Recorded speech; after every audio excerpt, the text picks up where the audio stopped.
Alright, so let's go ahead and get started. You got them? Biome notes.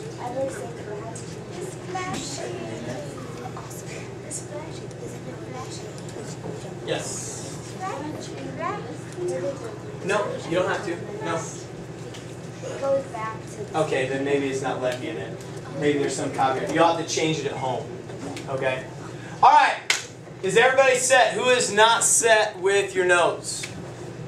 Okay, everybody's good? Alright, we're going to start with biomes of the earth, guys. And again, I know it'll take some time for you to get used to taking notes. Eventually, hopefully we get the projector in that corner, and then everybody can be looking that way. Some of you have to turn completely around. I apologize. First thing, let's skip down 3 lines to where it says biome. Because we're going to put that definition of biome in there. Okay, so skip down to where it says biome. Biome is defined by its climate and unique plant and animal life. So the biome is defined by its climate and unique plant and animal life. So you'd be writing climate and unique plant and animal life. Down where it said biomes. It's on the board. U-N-I-Q-U-E. Okay, so a biome is defined. Climate and unique plant and animal life. Now let's break that down. What is climate? You guys are 6th graders. You know what climate is. What is it? It means like the permanent kind of weather. It's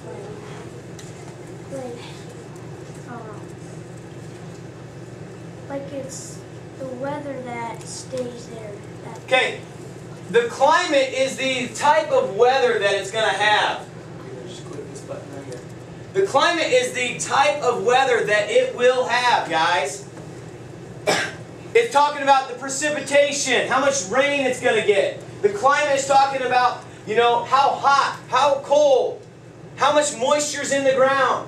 All that is dealing with the climate. What's that word unique mean? What does that word unique mean? Ellie, what does the word unique mean? Rare. Rare. I like that. I like rare. You know, in the other class they said it was like strange. I like that one too. I just don't like the word different. You know, people always talk about, that's different. No, we don't want different. We want unique. Unique, to me, it's a more powerful word. Now, why is it unique? Ooh, I like that one too, special. Unique, why is it so unique? What is so unique about the animals? Well, if it's defined by its climate, and the climate is the weather and the moisture and everything else that deals with it, the animals have to be able to, they have to be able to live in that type of climate. Very good.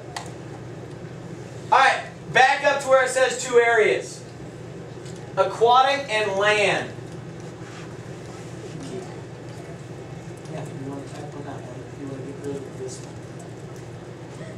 You want to type on this. Exactly. So you got a file. Save as. Enable saving. My computer. There you are. There. Save. Now you type. 2 areas. Water or aquatic and land. So you have 2 areas. You have the aquatic and you have the land. We talked about this the other day. We're not going to be dealing with the aquatic that much. We are going to talk about the land biomes. Okay? What are the land biomes? There's 6 types of land biomes. You can go ahead and just start writing them down and typing them in, 1 through 6. There's 6 types. You have the tundra. That just turn to the side. You have the tundra. You have the grassland. You have the desert, the taiga, the deciduous forest, and the tropical rainforest. You have those 6 biomes. Now, I'm going to give you guys some time to type that.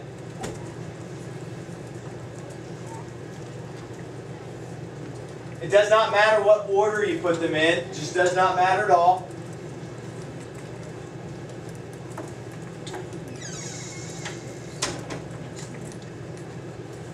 Now all these biomes, there's a few of them that have different names that can be called other things. You know, grasslands also known as savannas. Deciduous forests also known as the temperate region, the temperate zone. All of these, you could say, you know, that there's another name for them. So when you look up in a book or you look up on the internet some of these things, you may see an additional name to them. You got to understand that they can be interchangeable. They can be interchangeable.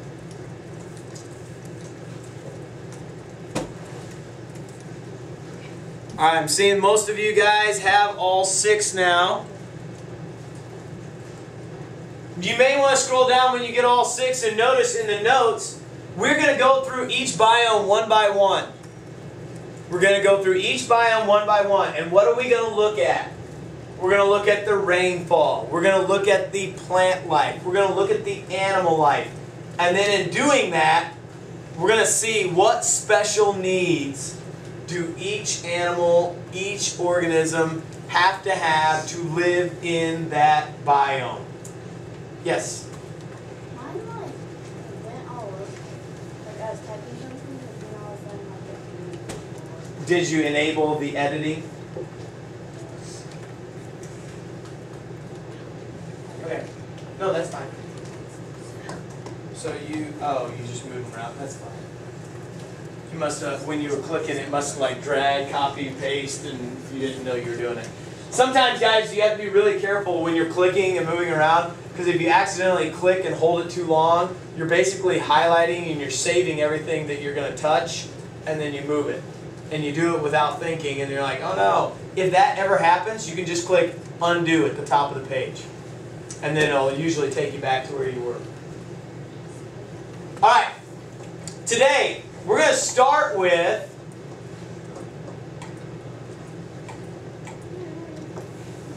how am I going backwards?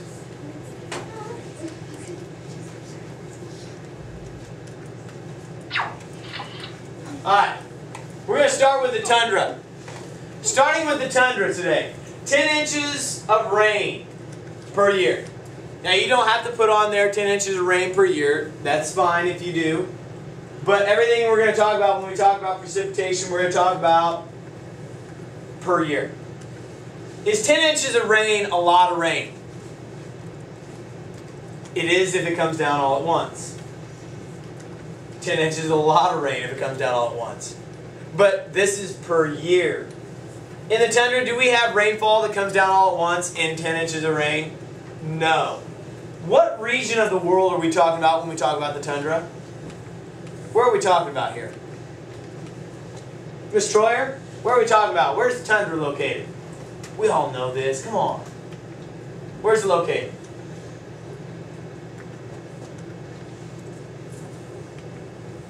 North, south, east, west, middle? North. Very good. It's closer to the North Pole, guys. The tundra region is extremely cold. -6 to 10 degrees. Extremely cold. And because it's extremely cold, already, just by looking at the weather and the rain, we can already adjust, and looking at the picture, we know some of the special needs already that these animals and organisms need to have. What's one of them? What's one of the special needs that these animals have to have? They have to figure out a way to stay warm. They have to figure out a way to keep heat in their bodies. Let's look at the plant life first. Plant life in the tundra, very low shrubs. Why do we have low shrubs in the tundra? Why do I not have trees? Oak tree. Why do I not have a tree in there? Yes? It's way too cold. But there's something more important than that. In the tundra, why are there no trees? Because there's no rain. Well, there's not a lot of rain, but that's still not the reason why we don't have trees. Yes, sir? Permafrost? Permafrost. In the tundra, the growing season is very, very small. I think it's somewhere around 1.5 to 2 months. That's it. That's the growing season. And during the growing season, the ground doesn't unfreeze. It just thaws out the first layer. And that's it. And then it's done. If you're a tree, do you want to grow in a shallow ground and then be done? No, you can't. You're going to blow over. The wind's going to blow you over and the roots are going to come right out. So you're not going to survive.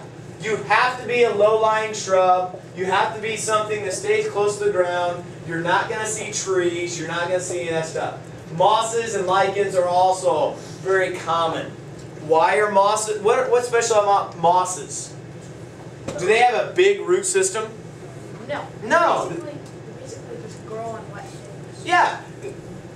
The mosses have what's called rhizoids. They don't have true roots. They just have these little things that attach themselves to rocks, to surfaces. They don't have to go down very deep at all. So low-lying shrubs, mosses, plant life here in the tundra has to have very little roots, if any. Tundra animals. We're going to start from the upper left and work our way around clockwise. We're going to start with the polar bear. Now, Kylin made the statement that the animals and the organisms have to figure out a way to create heat. They have to figure out a way to keep themselves warm.